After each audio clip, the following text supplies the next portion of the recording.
In this video, we want to see how we go about labeling our contours. The feature definition that shows us the elevations is a dynamic label, and so as I zoom in and out, those labels will move around.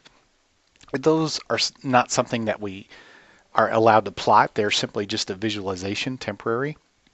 If we actually want to put labels on our contours, we select the Label Terrain Contours application, and it's going to prompt us then to select our terrain model. So we'll select our terrain, and then we have the annotation mode.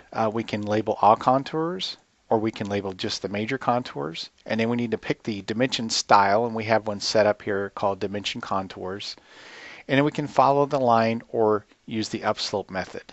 And so as I draw or drag a line now, you can see if I were to accept this, all of these labels would be permanently placed along my location. Or if I switch to major contours only, now I'm only going to get a label on my major contours. So that's our follow line, and then we have the upslope. And so you can see how the text was reorientated where it's upslope based on the orientation of the text, and that's the difference with that.